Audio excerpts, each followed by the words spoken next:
आता बऱ्यापैकी ज्या एप्रिल मार्च किंवा मे मधल्या प्लॉट आहेत त्या प्लॉटमध्ये अशा प्रकारचं आता पानं करपत आहेत, मधूनच करपत आहेत किंवा कडा करपाय चालू आहेत किंवा वरच्या बाजूनं जी वरची 2-3 पानं आहेत ती करपायला चालू झालेली आहेत.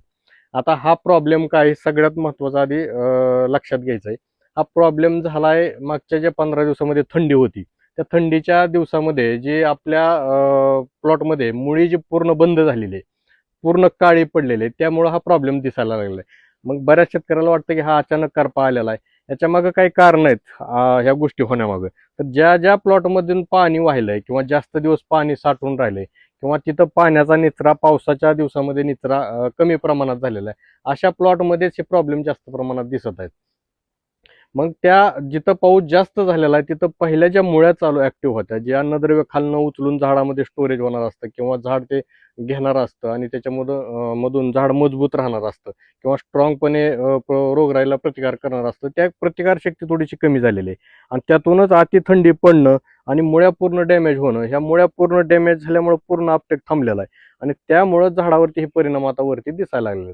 हा 100% करपा नसून काही प्रमाणात अन्नद्रव्याची कमतरता आहे, काही कडा करपत आहे. तिथं नेक्रॉसिसचा जो प्रकार म्हटला जातो तो प्रकार तिथं दिसतोय. कडा करपतात याचा अर्थ तिथं पोटॅशची कमतरता आहे. तर जमिनीतून पूर्ण जे अन्नद्रव्य अपटेक होण्याची जी प्रोसेस आहे पूर्ण थांबलेली आहे. त्याच्यामुळं याच्यावरती पहिला जो काही उपाय करायचा आहे तो आधी मुळी चालू करणं. एखादं बुरशीनाशक जैविक असेल किंवा रासायनिक असेल बुरशीनाशक ड्रिपद्वारे देणं. त्याच्यानंतर ह्युमिक ऍसिड देणं, जे काही चांगल्या क्वालिटीचं चांगल्या कंपनीचं आपण वापरत असतो ते देणं गरजेचं आहे. आणि त्याच्यानंतर परत आपण मायक्रोरायझा वगैरे देणं, कारण मायक्रोरायझा आता आभाळ आल्यामुळं वातावरण बदलल्यामुळं मायक्रोरायझा चांगल्या पद्धतीनं काम करेल आणि ह्या वातावरणामध्ये मुळी पण चांगल्या पद्धतीनं वाढेल. कारण आता सध्या 7 ते 8 तारखेपर्यंत थंडी कमी प्रमाणात राहणार आहे असं सांगितलं गेलेलं आहे. ह्याच्यामध्ये मुळी जर जितक्या चांगल्या पद्धतीनं चालू होईल तेवढा चांगल्या पद्धतीचा फरक तिथं दिसणार आहे. कारण जर पानं आपली कमी झाली तर आपल्याला माल हार्वेस्टिंगसाठी प्रॉब्लेम येणार आहे.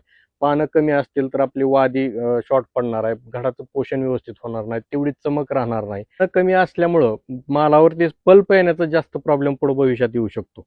कारण जितकी पानं जास्त तेवढं अन्नद्रव्य तयार होण्याची म्हणजे फोटोसिंथेसिस जास्त प्रमाणात होत असतं आणि मग आपल्या घडाचं पोषण चांगल्या पद्धतीनं होत असतं. त्याचमुळं आपण आधी मुळी चालू करणं गरजेचं आहे. फवारण्या शक्यतो बुरशीनाशकाची एखादी फवारणी घ्या, जेणेकरून आभाळ आल्यामुळं बुरशी घडावरती पण येऊ शकते स्पॉट आणि वरती पण येऊ शकते. पण सगळ्यात महत्त्वाचं आहे आधी मुळी चालू करणं सगळ्यात महत्त्वाचं काम करावं लागेल.